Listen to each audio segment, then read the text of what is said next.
اب دیکھیے کیا ہوتا ہے 18 کی اسمبلی میں عبدالحی دستی این سے پی پی 270، عبد الرحمان خان پی پی 85 این سے، Abida Bibi reserve seat پر این سے، عادل پرویز پی پی 102، علی افضل شاہی، علی اختر، عمار صدیق جان، عائشہ اقبال، عمار یاسر، بڑے نامی گرامی وزیر، یہ پی پی 24 سے، عمر آفتاب پی پی 135 سے، عمر تنویر بٹ یہ پی پی 15 سے، تو یہ سارے این سے تھے۔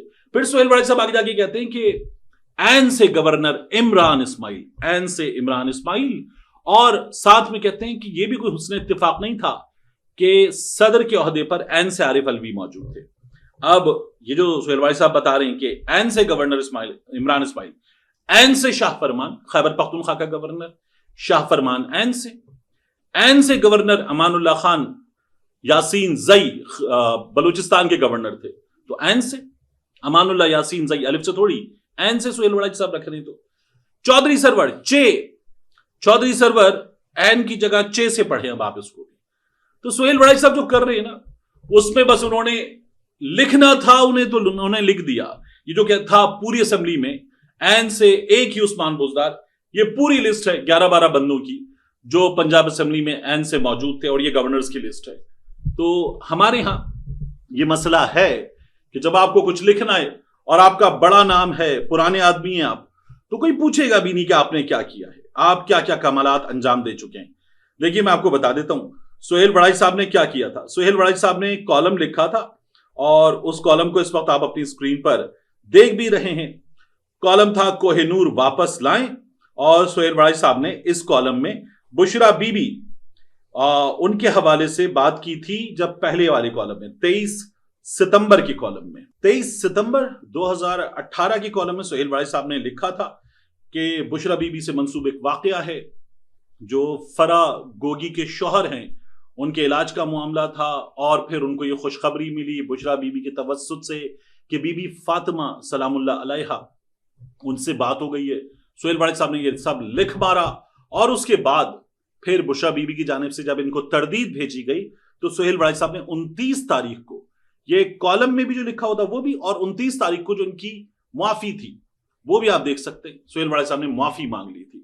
تو سہیل وڑائچ صاحب اس سے پہلے بھی بڑے کمالات انجام دے چکے، اب کی بار پھر اسٹیبلشمنٹ۔ اور جب آپ یہ لکھ رہے ہیں نا کہ لڑائی ہے، این عاصم منیر، این عاصم ملک، تو وہ جو D G S P R صاحب بتا رہے ہیں کہ پلیز مت گھسیٹیں فوج کو سیاست میں، سہیل وڑائچ صاحب آپ وہی کام کر رہے ہیں، لیکن آپ کو کوئی تھوڑی روکے گا، روکا جائے گا تو باقیوں کو روکا جائے گا، آپ کو کون روکے گا؟ تو آپ لکھ سکتے، آپ لکھیے، یہ کمال ہے، آپ یہ کمال انجام دے سکتے ہیں۔ لیکن یہ جو مریم نواز نے کمالات انجام دے دیے ہیں، یہ جو نواز شریف سیٹ لے کر بیٹھ گئے ہیں، یہ جو نون لیگ 17 سیٹوں کے بعد اس وقت ووٹ کی عزت کا تیا پانچا کرنے کے بعد سر جھکا کے اچھے بچے بن کے حکومت لے کر بیٹھ گئی ہے، اس پر نہیں لکھیں گے سہیل وڑائچ صاحب، اس پر نہیں لکھیں گے۔ اس پر لکھیں گے تو بھی عمران خان کی غلطی ہے کہ اس کی قبولیت نہیں ہے، اور وہ قبولیت حاصل کر لے ایسے کام بھی نہیں کر رہا۔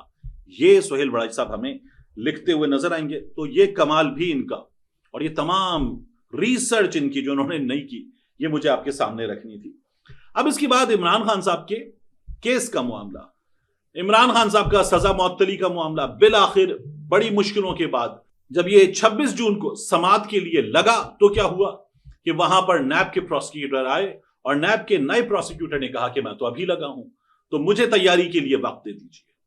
تو ان کو 4 ہفتے کا وقت مانگنے پر عدالت نے کہا ٹھیک ہے وقت دے دیتے ہیں۔ سلمان صفدر صاحب نے کہا کہ حضور ابھی اسی عدالت میں ڈیٹ دے دیجئے کہ اب آپ کب سنیں گے۔ جج صاحب نے کہا میں حکم نامے میں لکھ دوں گا۔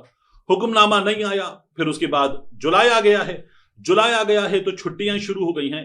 پہلے ہفتے کا روسٹر آ گیا ہے، اور پہلے ہفتے کے روسٹر میں وہ بینچ جو سزا معطلی کا کیس سن رہا تھا وہ اگلے 7 دنوں میں تو ہے ہی نہیں، تو نہ حکم نامہ ہے نہ اب وہ بینچ ہے، تو عمران خان صاحب کا یہ کیس سنا نہیں جائے گا۔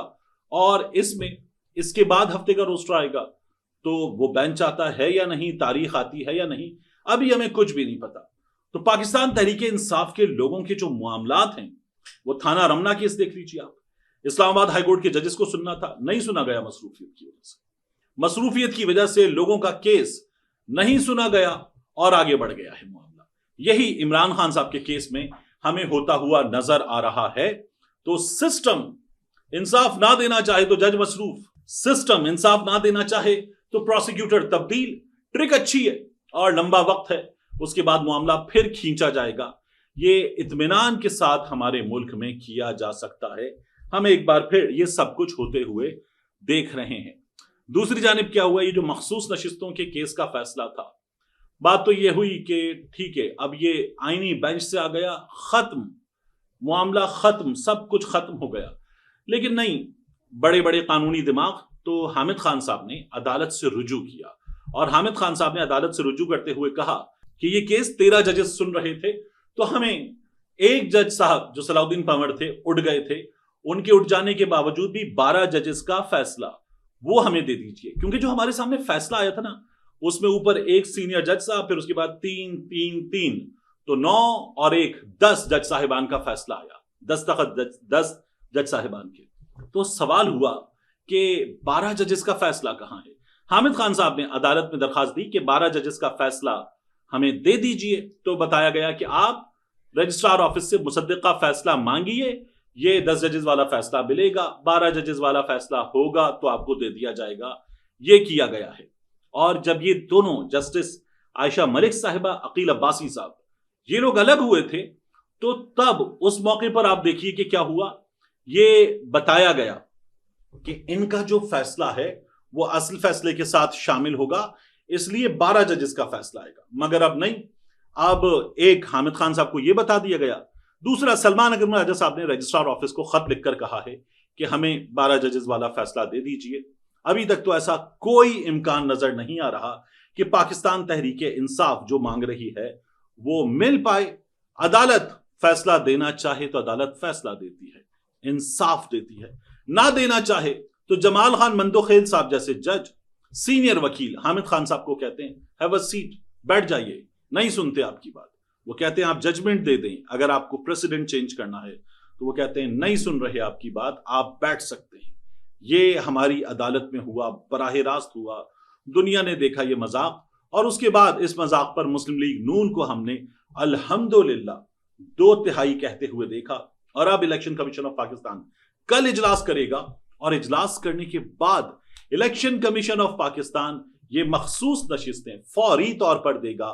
مسلم لیگ نون کو سینٹ کا انتخاب ہونے جائے گا خیبر پختونخوا میں، اور وہاں سے سینیٹر کی سیٹیں بھی آئیں گی، کیونکہ مخصوص نشستیں ملیں گی جب نون لیگ کو، فضل الرحمان کی جماعت کو، پیپلز پارٹی کو. تو پھر ہم دیکھیں گے کہ کیا ہوتا ہے. اور سینٹ میں سے بھی فضل الرحمان کی ضرورت ختم. فضل الرحمان صاحب جو باتیں کر رہے ہیں اس کے حوالے سے اکثریت کی رائے ہے کہ فضل الرحمان صاحب خیبر پختونخوا کی حکومت لینے میں زیادہ دلچسپی دکھائیں گے، بجائے اس کے کہ وہ اسٹیبلشمنٹ کو لتاڑتے ہوئے جو موڈ دکھا رہے ہیں اس پر عمل درآمد کریں. زیادہ آپ کو دکھاؤں، میں نے ٹویٹر پہ لوگوں سے پوچھا کہ فضل الرحمان صاحب جو اسٹیبلشمنٹ کو بھی لتاڑ رہے ہیں، الیکشن کو دھاندلی زدہ قرار دے رہے ہیں اور اتنی باتیں کر رہے ہیں، وہ فضل الرحمان صاحب یہ سپریم کورٹ کے فیصلے کے نتیجے میں جو مخصوص نشستیں خیبر پختونخوا میں بھی اور مرکز میں بھی ملتی ہوئی نظر آ رہی ہیں، لیں گے یا نہیں لیں گے؟ تو فضل الرحمان صاحب کو عوام بھی جانتے ہیں. 95% لوگوں کی رائے ہے کہ فضل الرحمان صاحب یہ مخصوص نشستیں ضرور لیں گے. ملتے ہیں انشاءاللہ آپ سے اگلی ویڈیو.